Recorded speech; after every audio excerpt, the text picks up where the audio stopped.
even one autoimmune condition can lead you to develop other autoimmune conditions 3 times much more likely, and that 25% of patients with autoimmune diseases have a tendency to develop more than one autoimmune condition. My name is Anindita and I am a functional medicine certified health coach, and I'm going to be talking about the 10 most common causes of gut dysbiosis which can lead to autoimmunity. But just sharing a few a few facts about gut health and how it's connected to immune system and immune health, and of course sharing with you 10 most common contributors to gut dysbiosis. My hope is that by the end of this training you will have an insight and you will have you'll be more informed about what leads to autoimmunity, what is autoimmune spectrum, how you can get onto a spectrum, and how you can reverse the progression of the disease. So all these things I'll be sharing with you today. So hang on till the end and do drop in if you have any questions. Do comment below, even if you're watching this on replay. So I first came across this concept, or I actually came across this fact that having even one autoimmune condition makes you 3 times more likely to develop another first in the book The Autoimmune Fix by Dr. Tom O'Brien. Because at that time, this was several years ago, and at that time I was trying to find out anything that I could on eczema, because we were struggling with dealing with her severe eczema and trying to get her off her medications. I had realized during the course of my research that there is a connection between immune dysregulation and health issues like eczema, allergies, asthma for that matter. And then I came across this concept of autoimmunity, right? And this book in particular covered concepts of immune tolerance, immune dysregulation, of course autoimmunity. And that's when I also came to know about gut dysbiosis, gut health, and how it is connected to immune health, right? And that's what I'm talking about. And my first reaction was that now it all made sense. It was all coming together. Till that point in time, these were disjointed things that I was reading about. And of course I had been as I mentioned, I was doing the research, so I was coming across gut health and autoimmunity and the connection between them more and more often. But reading a book like this, and then I went on to read many other books on this topic, it sort of started all falling into place. And that's actually what led me to functional medicine, and I found a way to help my daughter. But it was scary. I won't mince words. It was scary because I realized that getting a medical diagnosis for a disease like autoimmune disease is only possible after significant tissue damage has occurred over years, if not decades, right? That was scary to me, that there was such a long period of time that goes unnoticed because we don't even know, and the damage is going on silently within all this time, right? So and sometimes the damage becomes so severe by the time the diagnosis is made that medications are given to suppress the immune system, which leads to a whole set of side effects. But we can't really reverse the disease progression to a very large extent because there's extensive tissue damage and organ damage, etc. Right? But for so many other people, where the damage may not be as severe, or it's at the initial stages, there is so much we can do right now to make sure that the disease does not keep on progressing, right? And I find that that's the real tragedy. So the good news is that there is a long period of time where we can address arrest the development of autoimmune disease. And even when diagnosed, now we know enough, as I mentioned, to reverse the disease by restoring the body's function, the body's balance. And functional medicine is one such modality, and that's the one that I practice health coaching using the principles of functional medicine, where we approach the human body as an interconnecting system, not as a body made of discrete body parts, but interlocking systems, so that we can address the root causes rather than try and medicate individual symptoms or even diseases, right? So that's what. And of course, I'll be getting into the 10 most common causes of dysbiosis, but this is a very, very important part of why there, what connection and what is the kind of connection between gut and autoimmunity, and how it happens and how does autoimmunity develop. And that's the reason I'm talking about this first, and I will be getting there in a bit. So as I mentioned, in functional medicine, we look at the entire body as, we look at the entire body as a whole and explore the interconnectedness at play, right? So and we know now that 70 to 80% of your immune system resides in the gut, which is typically in the gut lining, and which is why you need to have a healthy gut in order to have a healthy immune system. Before we delve deeper into this, let's start with the spectrum of autoimmunity. I've spoken about this before, I've written about this before, but I find that the awareness about the autoimmune spectrum and how it affects you is really low, and that's the reason I sort of share this again and again. This is important also because what you will typically hear is that autoimmune disease is only relevant and needs to be taken seriously when the specific autoantibody markers are clinically high. That means they have to pass a certain threshold. The levels have to be high enough for you to get a diagnosis. You might know that antibodies are produced as a common protective defensive mechanism by our immune system in response to certain triggers. And if the level of exposure continues to increase, then the immune system continues to respond more and more aggressively, right? And then if the antibodies are high enough, then we're usually are not high enough, sorry, then we're usually told that there's nothing to worry about, or that we need to maybe look elsewhere for the causes of disease, or that we just need to wait it out, right? And that I find is really, really sad, because how many lives could be saved, how much suffering could be prevented if only we started taking action years, if not decades before, when we actually found out that maybe certain antibody markers were on the high, were elevated, right? Maybe not clinically high, but elevated. And there is a whole shade of gray between this black and white thinking, because this is a black and white thinking. And that's not how our body really works, because the black and white thinking tells us that either there is a disease or there is no disease, right? There's nothing sort of in between, but that's not true. And it's basically saying that either you have an autoimmune disease or you don't have an autoimmune disease, and one fine day you can wake up with one. That's not how it works. It's a disease progression that happens over a period of time. And this entire progressive state of disease is the spectrum of autoimmunity, which has vibrant health at one end and degenerative disease on the other. So there's a whole different shades of gray between the black and white kind of reality. And these progressive and different states of disease will manifest as symptoms in various stages of tissue dysfunction in various parts of your body. And it's not going to be the same for every person, because it will depend on your genes, it will depend on your environment and many other factors. So it's going to be different for each person. And that's another reason why you have so many autoimmune diseases as well. There's a basket of symptoms that are typically clubbed together and given a particular name. But for all of these diseases, there is immune dysregulation at its core. And chronic excessive inflammation will then cause cellular damage. Inflammation again is a byproduct of our immune response. Again, a very, very natural thing. It keeps us safe, it protects us.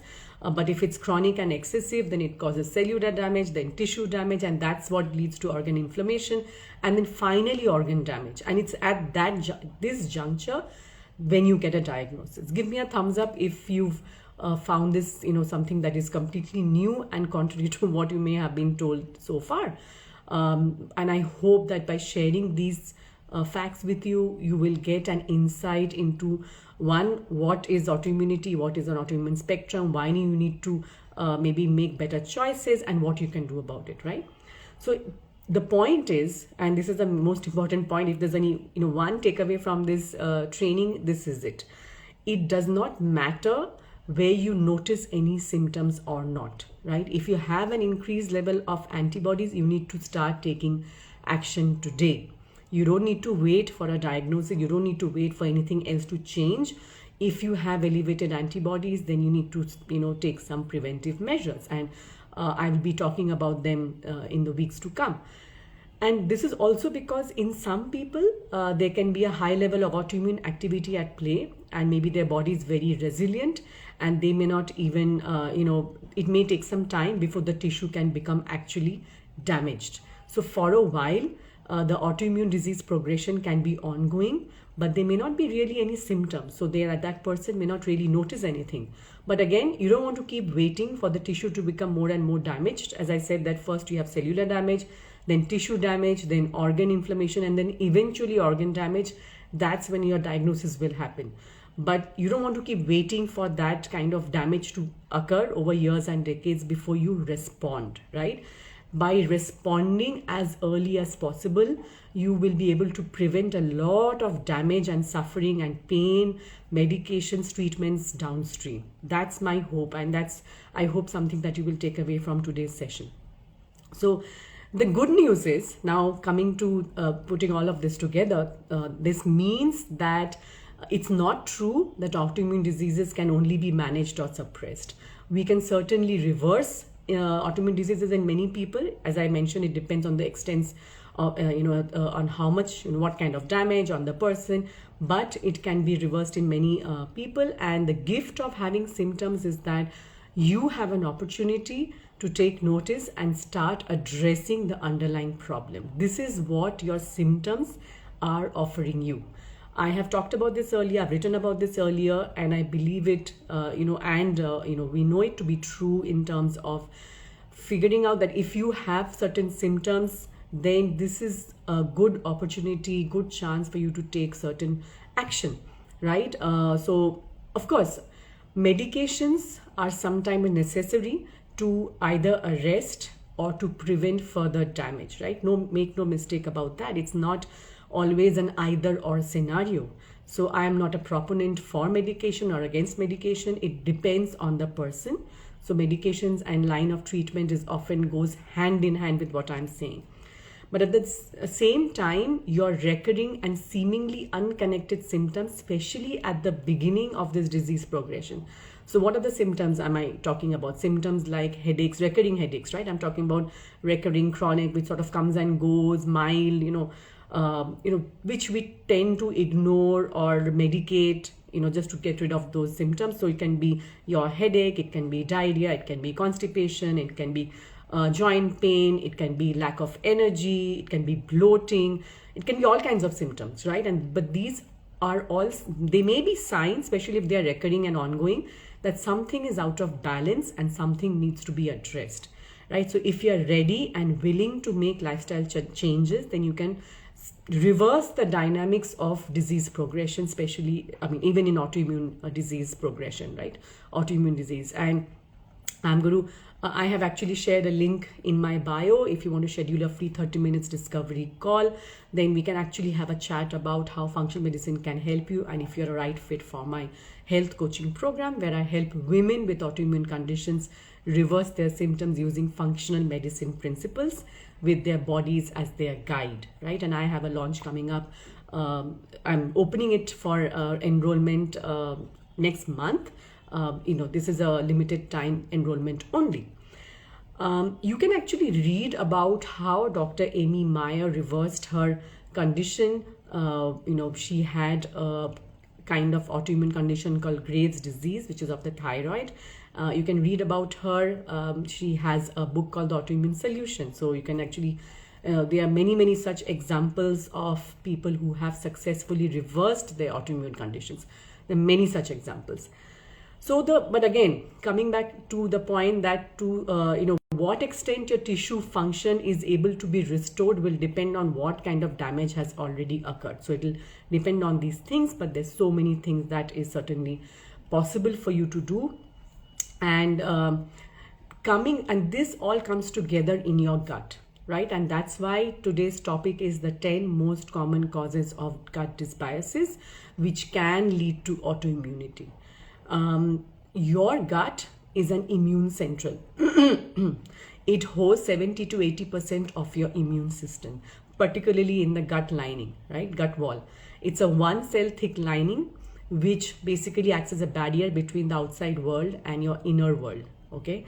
So the collection of, and there's a huge trillions of microbes, which includes your bacteria, virus, amoeba, all kinds of worms. They live, they live together, and we have a symbiotic relationship with them. And these, all these microbes are residing in your intestine, right? Typically the large intestine. And this is collectively known as the microbiome and acts as a second brain. Actually, there is something called the gut-brain axis, and we now know that this collection of microbes act as what we call the second brain, because it is the modulator or controller of your immune system.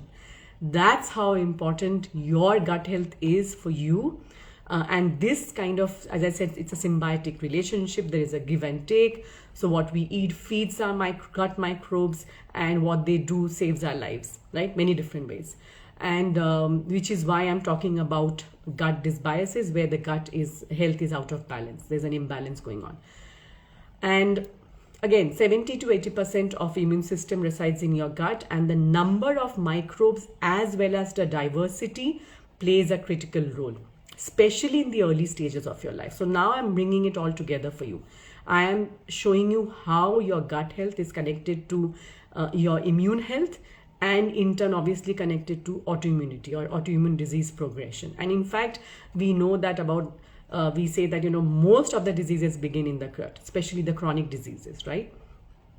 And when you look back to your early childhood specifically, right, your microbes play, a microbiome or the collection of microbes play a critical role in your immune health. And of course, this can be supported and changed over a period of life, but the early years are actually a very critical stage, because these set of microbes helps in informing, educating, and balancing the immune system so that it learns to be appropriately tolerant. What do I mean by that? We don't want a situation when the immune system is either overreactive or underreactive. What are examples of underreactivity? When someone has a chronic UTI, urinary tract infection going on, chronic cold and cough, catches some cold very fast, right? Always under the weather. So that's an example when your immune system is not working as properly. And is not able to sort of deal with all the various pathogens, right? These are the classic examples. But on the other hand, you can also have somebody whose immune system is overreactive. This is the cases where allergies, eczema, asthma, so it's actually reacting to many allergens in the environment, and that's an issue too. And one extreme example of that is, of course, autoimmunity, right? Where the immune system is intolerant and produces antibodies towards our own tissues. That's what autoimmunity is all about. And this is the reason I'm talking about gut microbiome and gut dysbiosis. And we now know that insufficient exposure to microbes in our early childhood, whether it's through play, especially outdoors, whether it's playing with pets, whether it's contact with animals, being around pets, all of these have an impact on the health of our microbiome, especially when we are children. And these contribute directly to educating our immune system so that we are less likely to struggle with issues of hypervigilance, right? And this is one reason, because this has not been happening over the last several decades with our children, with the next couple of generations. This is why you see an incidence of rising incidence of allergies, eczema, asthma, these kind of conditions which were not that prevalent, especially in our country, right? I certainly did not grow up to have people around me having allergies and eczema and skin rash and all sorts of things. This is one reason, not the only reason. The other one is a huge exposure to toxins that has also changed dramatically in the last several decades. But the deterioration of gut health also plays a critical role in this. So again, gut dysbiosis occurs when your microbiome is poorly cared for or poorly fed. That means you're not having nutritious foods. As I said, it's a symbiotic relationship. You are actually eating for the benefit of the health of your microbiome, of your microbes, and that they are the ones who feed on the food that you are consuming, and they in turn are producing different neurotransmitters, vitamins. So it's a symbiotic relationship. And of course, one of the most important functions, educating your immune system, right? Educating, balancing, regulating our immune system. So if there is an imbalance in your gut microbiome, then it can be, what happens is that if your microbiome is not in good shape, then it can be pathogenic, it can be disease promoting, right? And because of the changes in the diversity. And dysbiosis can also be due to an overgrowth of something that is usually present in small quantities, right? Things like a bacteria like H. pylori, usually it's present in small quantities, or an overgrowth of this you might have heard about, yeast called candida. You use those candid powders and candid cream for fungal infections. This is called candida albicans. It's a very, very common yeast, and it's always there. These are endemic, right? It's just that these are all opportunistic as well. So if the microbiome is not balanced, not healthy, and there's an overgrowth of the pathogenic bacteria or yeast, that's when our immune systems can and if our immune system is already maybe underreactive or not healthy, and we develop these kind of infections, and they just don't seem to go away, right? So we have this constant yeast infection is a very common example of that.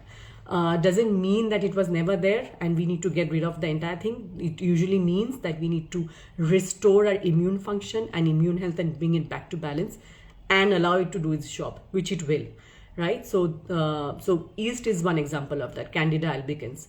And actually, just to let you know that usually the overgrowth of pathogenic yeast, as I said, it's always there. It occurs usually after one round or several rounds of antibiotics, because with the antibiotics you have killed off the good as well as the bad bacteria, and what you're left is the yeast. And then typically there is a skew, there's a proportion between the pathogenic and the beneficial bacteria, yeast and all have sort of become disproportionate, right? So that's when this pathogenic yeast sort of seizes the opportunity, and if your immune system is already struggling, that's when the infection sets in.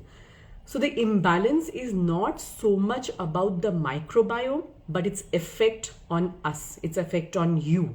That's what this imbalance is about. And it's actually more about the relationship that you have with those microbes in your gut and the effect that it has on your immune system.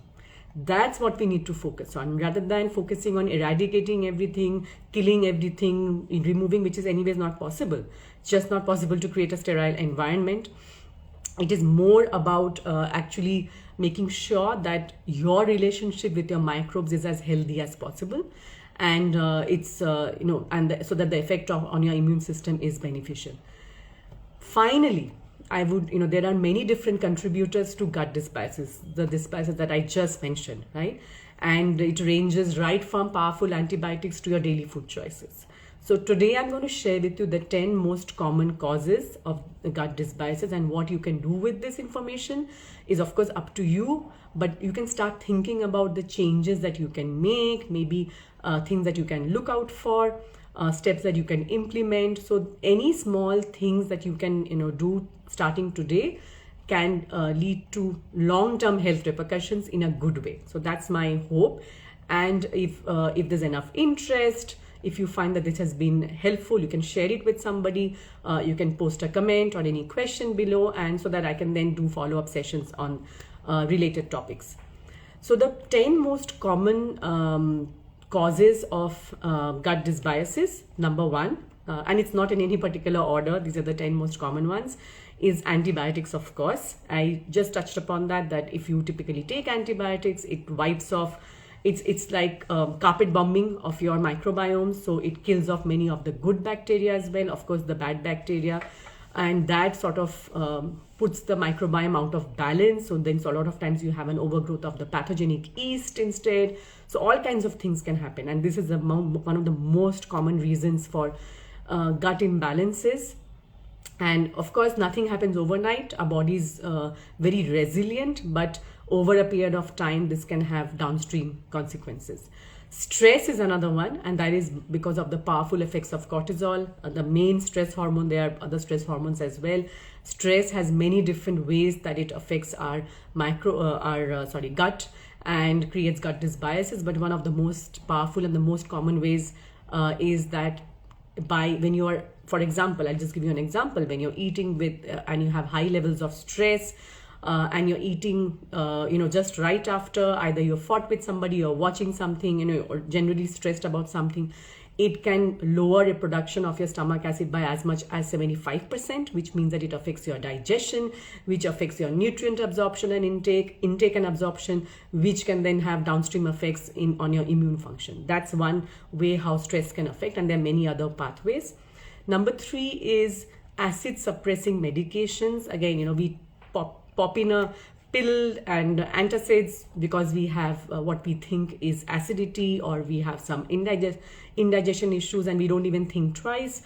But the problem with that kind of approach is, again, what I just mentioned, that it lowers stomach acid production, or it blocks that, and that leads to digestive issues. And when we are not absorbing the nutrients, not breaking it down, not being able to transport it into every cell that needs it actually, because of lack of stomach acid. And you may not know this, but you need strong stomach acid function to absorb protein from your diet. So you might have the best diet in the world, but you're not producing enough stomach acid, enough pancreatic enzymes, your digestion will be weak, and it will have a downstream effects on your immune health. So this is the mechanism that how disease starts in your gut. Will not lead to autoimmunity the next day, but over a period of time, it can lead you there depending on all the factors that I mentioned before this. So something to keep in mind. Number 4 is sucralose. This is typically found in your saccharin and other such artificial sweetener brands. Research shows that they have an effect on the gut lining, integrity of gut lining. And I just mentioned to you that your 70 to 80% of immune system resides in your gut, particularly in the gut lining. And that has an impact on what we call intestinal permeability, where the walls of your intestine is selectively permeable, only allowing digested food particles and certain other things to pass into the bloodstream. However, if by taking, and I'm going to talk about a couple of other medications as well, sucralose and some other sweeteners, they cause enhanced intestinal lining permeability, which means that undigested food particles, toxins produced by your bacteria, and maybe others, other kinds of toxins passing in to the bloodstream, which triggers an immune response, because the immune system doesn't know what it is actually, and it doesn't recognize it as food, right? And that's what leads to downstream disease consequences. So this is just one example. So I mentioned antibiotics, stress, acid suppressing medications, and sucralose. Number 5 is poor digestion. Poor digestion can be for different reasons. It can be, I mentioned some of this, and there will be, of course, overlap in that. But not having adequate stomach acid, digestive enzymes, etc., that itself does not allow your body to absorb and take in nutrients that your body needs, because your body cannot manufacture nutrients out of thin air. It needs to take it from the foods. And if your diet is poor in nutrients, if you're having a calorie rich, nutrient poor diet, so it's going to have a same impact, right? So poor digestion. Chronic constipation, because chronic constipation means that you're not able to eliminate the toxins, and it needs to be eliminated every single day. So there's a backup. So think of your kitchen sink, bathroom drain, whatever that comes to your mind, and all the garbage is supposed to just pass out into the system, out away. But suppose if your kitchen sink gets clogged and it backs up and it comes into the basin or the sink itself, that's a problem, right? So that's what happens in chronic constipation, and then it has an effect on your entire body, including your immune function, starting with your gut. Ongoing medication. So medication, something that you've been taking for a long period of time, right? So whether it's non-steroidal and anti-inflammatory drugs, which are typically given for many different reasons, whether if it's an accident or anything else for that matter, actually, to lower your pain or painkillers. So all of these medications have an effect, and immunosuppressive medications, they all have an effect on, again, the integrity of your gut lining. So it affects the gut lining the same way, which means it affects the immune health and immune function. Toxins affect, so intake of toxins, whether it's through the foods that you're consuming, and we don't often realize how much toxins are there in our foods, and not because you are consuming foods knowing that it is toxic, but it can be processed foods, right? If you have ever looked at the ingredient labels, you might notice numbers, because numbers are those colors or preservatives. These are the typical two places where a lot of toxins come into our into our system, and these are all toxins, right? Make no mistake. So red, blue, yellow, those colors which come in those, whether it's a candy, whether it's a breakfast cereal, it can be any kind of a drink for that matter, these are all toxins, right? And they can be different preservatives. So all these toxins are entering our system through food. It can enter through other products, but right now I'm talking about food, because it's entering our gut, and that has a very devastating effect on our gut microbiome. Again, one of the primary reasons why children are having so many health problems, because they are the ones actually sometimes who have the worst kind of foods today, right? The most processed foods, the most highly colored, highly flavored foods. It's very unfortunate. And number 9 is steroid medication. Steroid medication suppress the immune system, has an effect directly and indirectly on your gut health, and again on the integrity of the gut lining. So all of these work on multiple, affect our gut health in multiple ways, because they affect the microbiome and the integrity of the gut lining. And last but not the least, lack of exposure to natural environment. We are part of nature. We forget that sometimes. I think, especially those of us who live in these big cities, including myself, I forget that I need to be out in the sun, right? I mean, I actually haven't stepped out in the sun last week, I think. But we need to be out in the sun. We need to be a part of nature. We need to feel the soil under our feet. We need to interact with nature, be around trees, right? And this lack of exposure to a natural environment is costing us a lot. We don't realize how big a price we are paying for it with our health issues, right? Because a lot of the give and take of the microbes, etc., healthy, beneficial from the soil, from nature, from plants, that should be naturally coming in to our system is not happening. Instead, we are artificially sterile, living in sterile environments, as much as sanitized. I would not say sterile. There are, of course, other kinds of viruses and bacteria that we are living with, but these are not the ones that we should be taking into our system, right? So lack of exposure, outdoors especially, is a big one.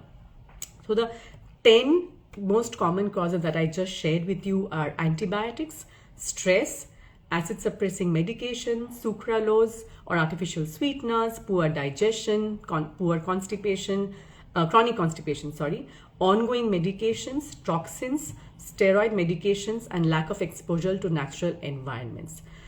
So that's all I have to share with you. If you are watching this on replay, and if you're watching this live, you can share one key takeaway from one new thing or one key takeaway from today's live training. I'll be touching more about these topics in the future sessions to come. If you're wondering why you've developed an autoimmune condition, or what are the possible reasons and how functional medicine can help you, and if you're a right fit for my program, which I said there's an opening for enrollment. It's a 6-month health coaching program for women with autoimmune conditions who are looking to reverse their symptoms using functional medicine principles with their bodies as their guide. Head on to the link in the bio and schedule a free call today, and drop in any comments or questions below. Thank you.